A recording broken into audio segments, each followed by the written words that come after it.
Watching your iPad is going to signal your brain to stay awake. You want to do things around bedtime that Grace, look, pink skies. To my dear Grace, it was in this moment that I thought I'd make you this film.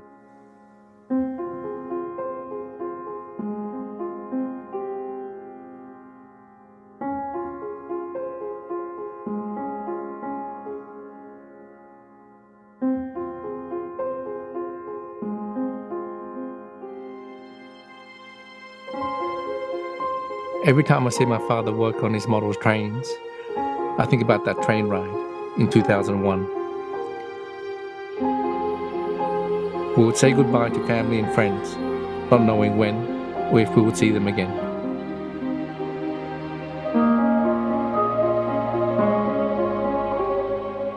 And it was here that I noticed the sky was this bright pink, so I captured it on film for the first time.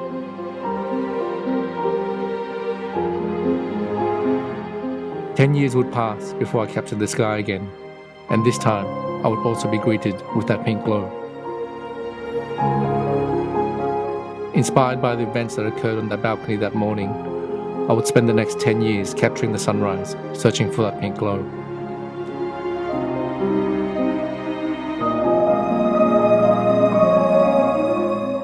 Along the way, this is what I found.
On the 28th of July, 1981, it is estimated that over 700 million people watched Princess Diana walk down the aisle.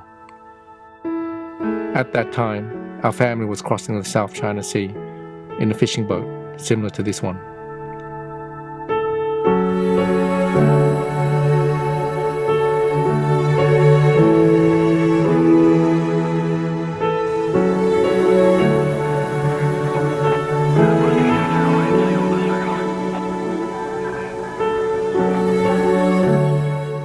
The UNHCR estimates that between 200,000 to 400,000 people never made it across that sea, and I could understand why.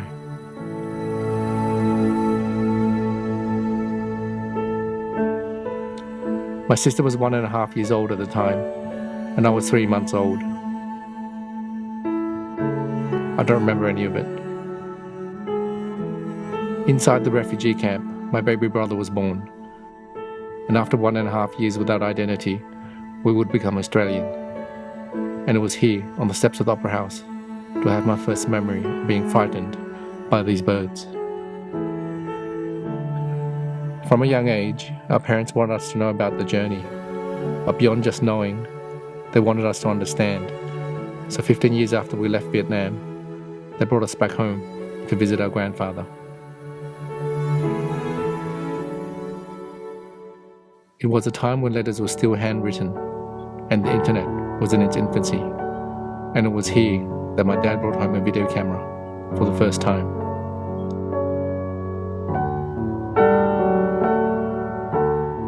I don't have any footage of it, but the first time I met my grandfather, he wrapped his arms around me and he cried and he cried.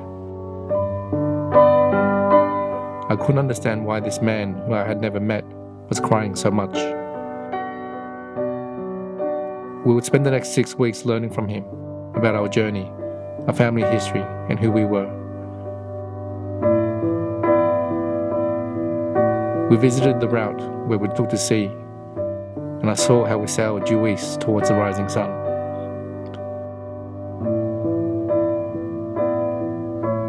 We'd go for boat rides where we would experience firsthand what the conditions would have been like on those boats.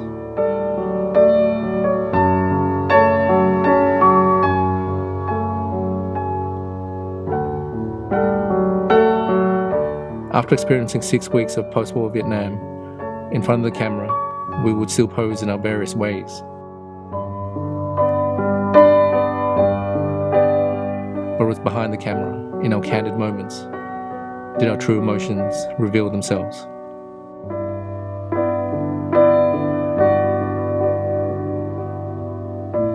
When it was over, we would say our goodbyes to him. He told us that he felt that he was losing us all over again. As we left for the train station, we promised that we shall return to him.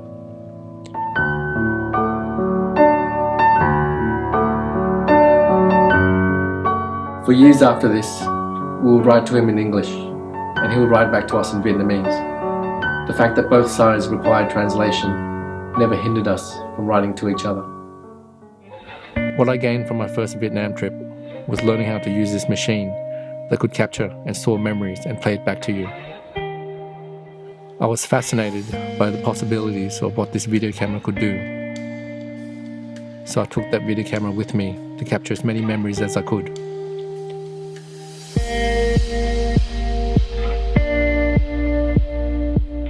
Like we promised, every few years we will return back to Vietnam to visit him.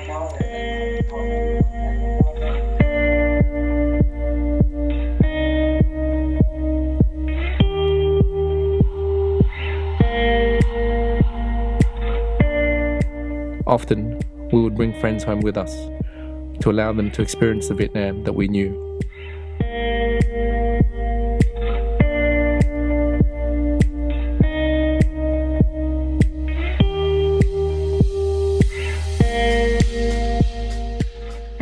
Every time I came back to Vietnam, I would bring home a new camera or a toy. Technology was changing so fast. By 2010, it brought us closer to him.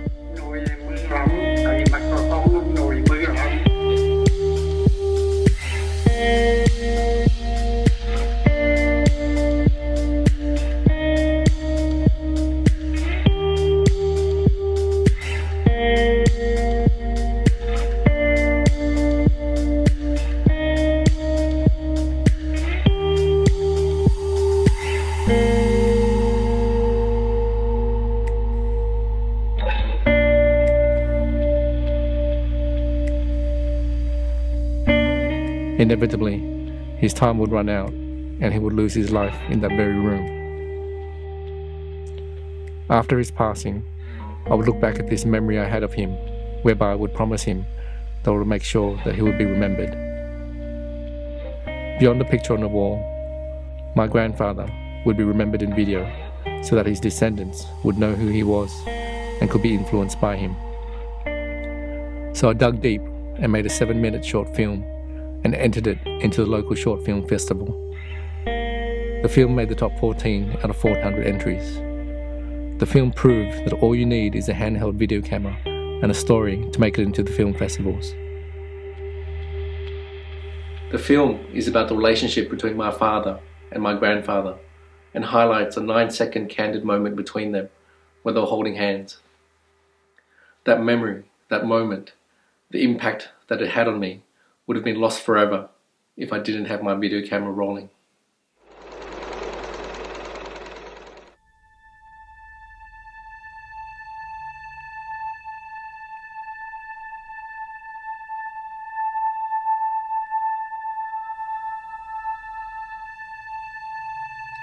The view that I had of him was that he was a soldier who was on the losing side, and after the war he would leave his father for a journey on a wooden boat where he would risk the lives of his wife, his daughter and his son for a better life in Australia.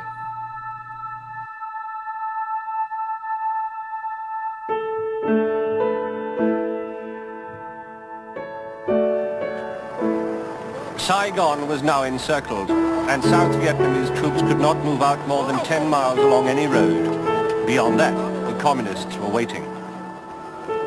Outside the American embassy, the wise, the wealthy, and those with any known American connections had been queuing night and day, demanding, pleading for a visa and a ticket for a seat on the United States evacuation planes flying out of Tom Salute Airport. The docks on Tuesday morning were crammed with thousands of Vietnamese desperate to escape from Saigon by any means possible.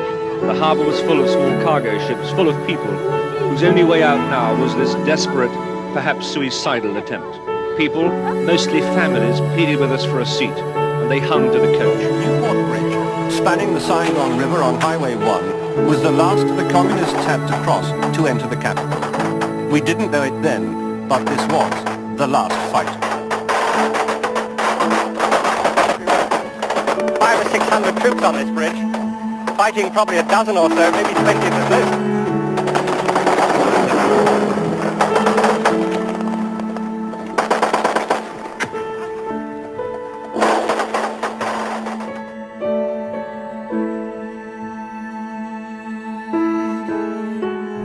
I was 15 and she was 16 when we were taken back home for the first time.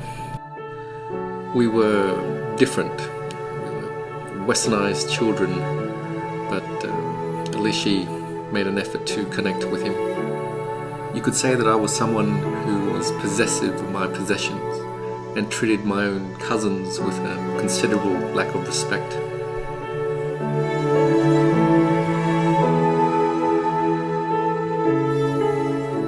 Despite the distance between him and I, he still chose to guide me to understand the consequences of my behavior. But it was my sister who started to film. I noticed her standing there filming this flower, so I took the camera off her and I filmed one too.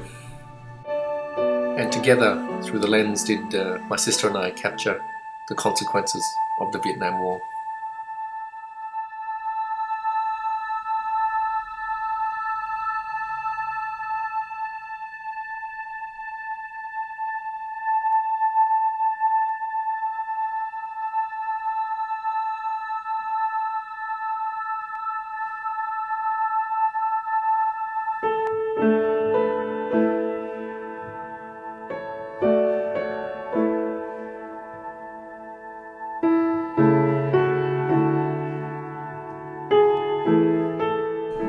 It was here that I started to notice the relationship between my father and his father, and how valuable a simple meal was to them. And it was here in this candid moment that I truly understand what those 15 years apart truly meant to them. Because the truth of the matter is, I knew he could have walked those stairs on his own.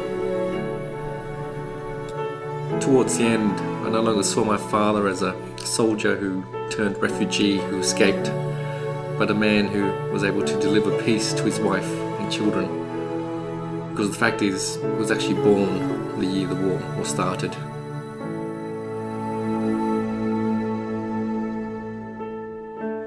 It had taken us 15 years to get home, and the day finally came when we had to return back to Australia. We all held our emotions in place, but it was in this moment that my sister showed me what true beauty really meant.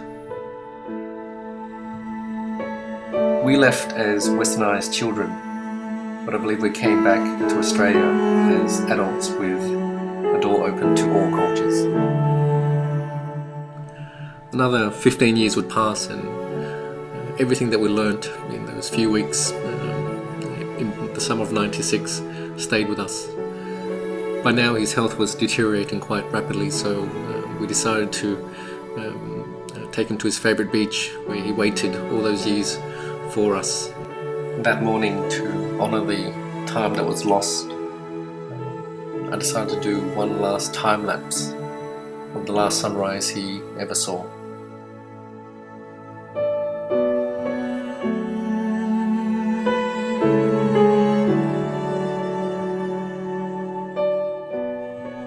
He was born at the start of the First World War, and for almost a century, he witnessed man's inhumanity to man.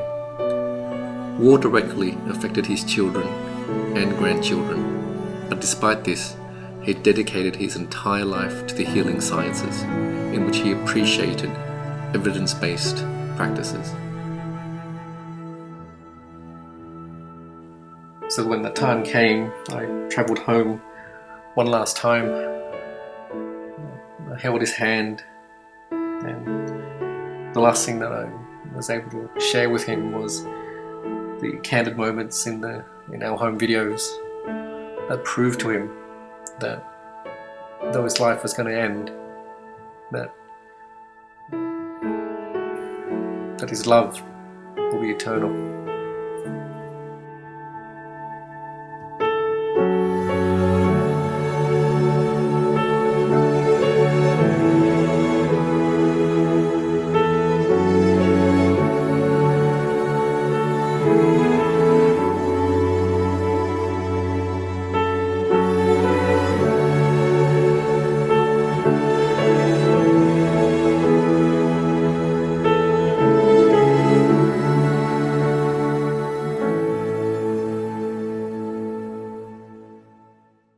From the time this photo was taken, every time I'd see the sun, I would think about him.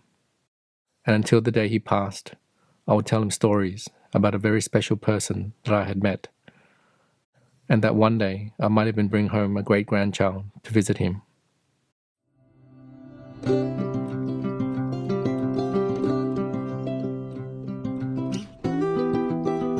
It was around this time that I realized that it was time to start my own family. So I met a girl and bought her some flowers. Her name is Lan, and I liked her eyes.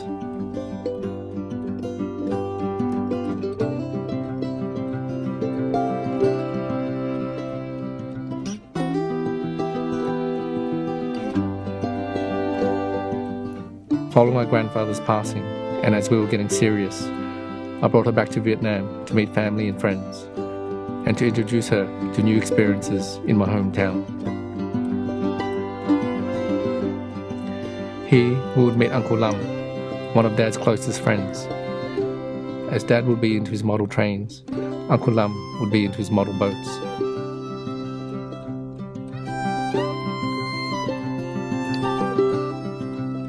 As I got to know Lan, we realized how similar our families were, and that her family too were also refugees. Lan's family is of Chinese heritage, and they would flee China following the Japanese invasion of World War II. They would settle in Saigon and learn the Vietnamese language, only have to endure another 20 years of the Vietnam War, whereby they would have to flee again when the war was over.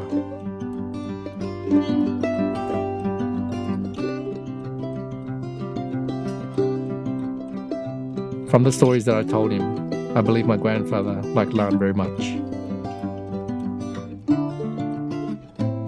Though my grandfather was no longer there, we could feel his spirit everywhere we went.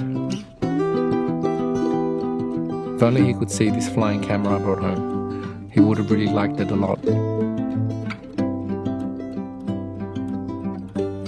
Lan got along with everyone very well, as she was willing to try new things.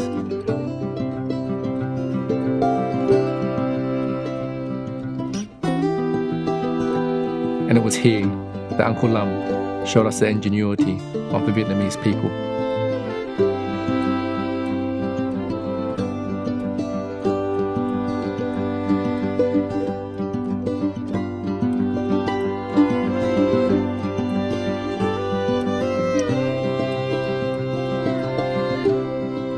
It was such a fantastic day. His boat, my plane, fresh seafood and plenty of beer.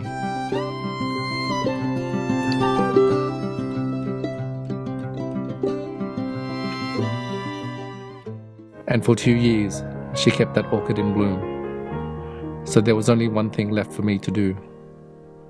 So I found a spot symbolic to both families and did what any man would do. So on Australia Day 2013, I asked her to come with me on a boat ride in the harbour.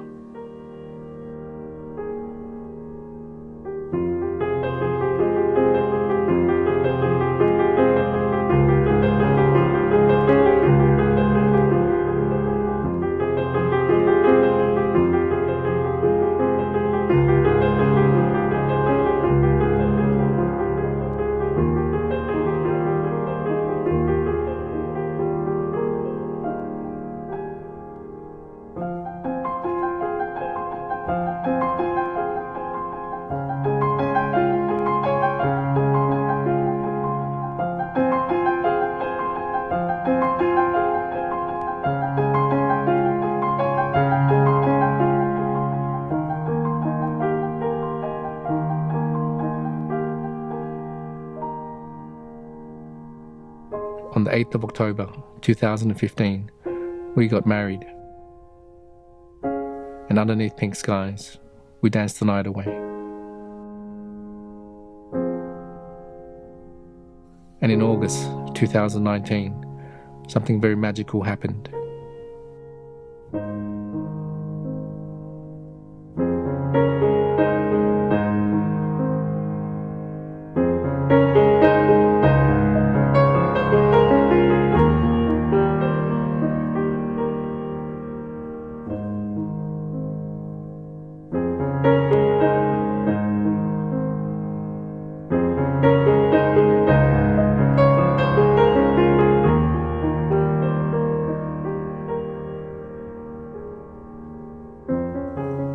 On the 8th of March 2020, we welcomed our daughter, his great-granddaughter, into this world, and under the sunlight, by the window, we danced with joy and happiness.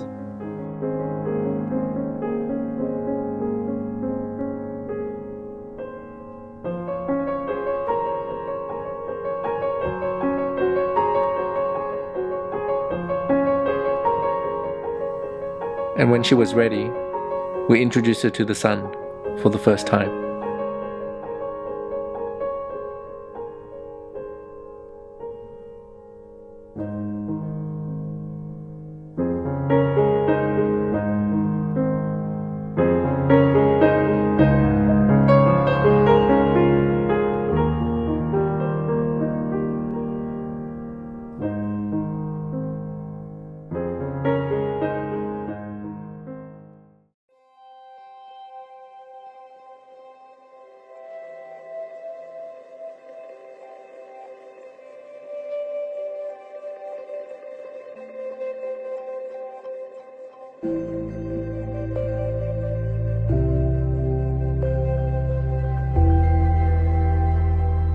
As there is sunshine, there is also storms.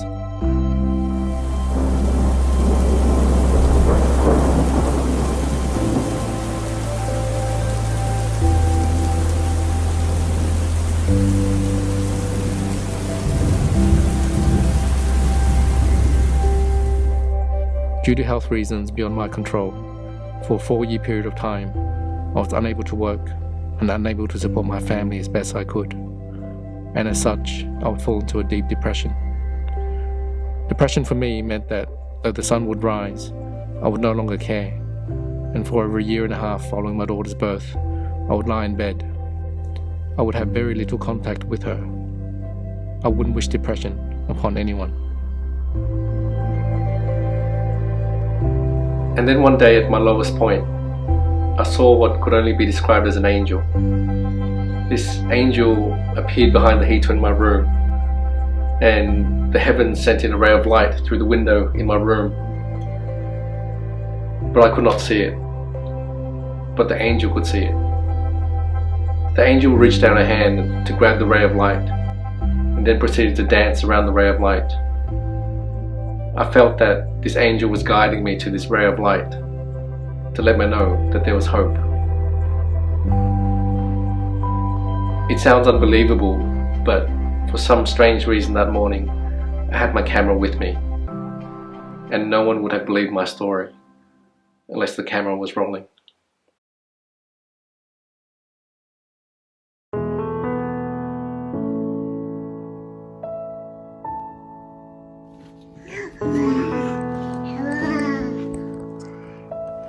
Yeah, light.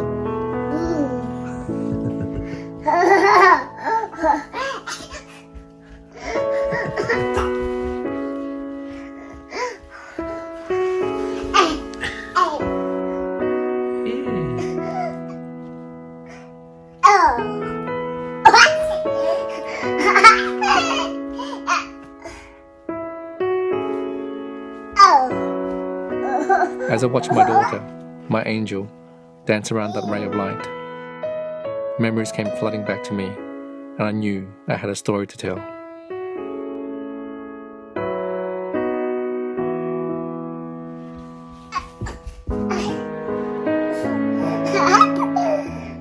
Following that morning, I got the help I needed to treat the depression, and in time, I was able to return back to work. To celebrate this, every time I came home from work, as often as I could, I'd leave my camera on. Grace!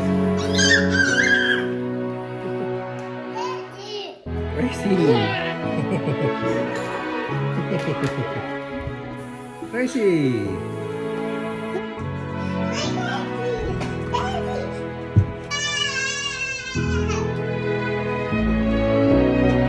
Hi, Gracie! Hi! To my dear Grace, it was in this moment that I thought I'd make you this film. Though you are too young to understand it, one day you will know how important that little ray of light and your dance around it meant to me. On that day, know that there will be days in your life when there is no sunshine, just rain, but there is beauty in those days as well. All I can say is that wherever you are, whatever you are doing, don't forget to look up. The sky will always reward you if you look hard enough. From years of studying the sky, know that once or twice a month the oranges and red skies will appear. But only once or twice a year you'll find the pink skies. Don't forget to cherish these moments and capture them if you can. Like our time together, they will also be limited.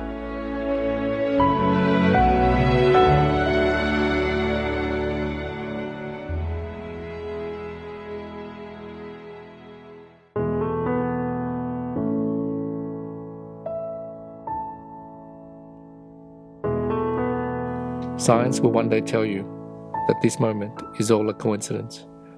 But I believe that that day, how that ray of light came to be, how you saw it, and how you danced around it, that someone was looking out for us. And as this ray of light is your first, all I ask is that you remember his last ray of light.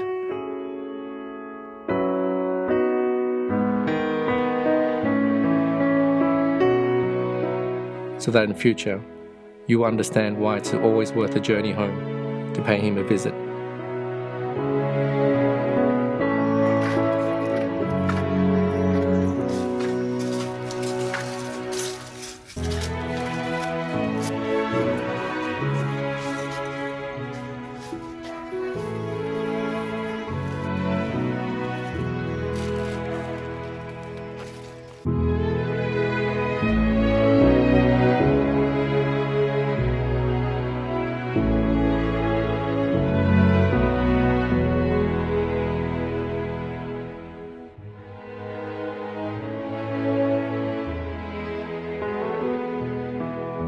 As for that journey on the sea all those years ago, though I don't remember it, I choose to believe that as the sunlight lit the skies every morning, it would have been a beautiful sight for all those who endured it. And though we left family behind, we were always connected by the rays of the sun. And it would only have been a matter of time before our love brought us back together again.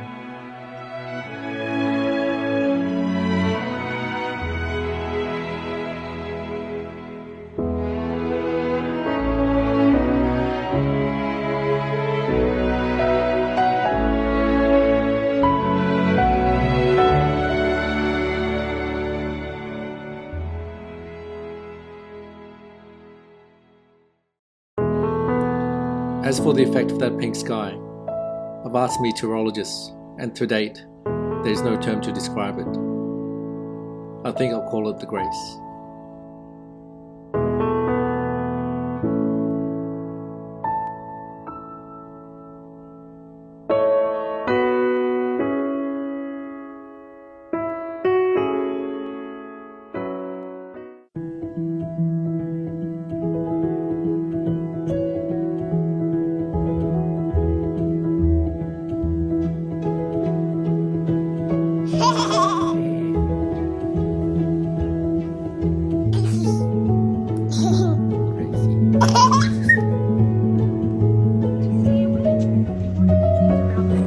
Grace, look, pink skies.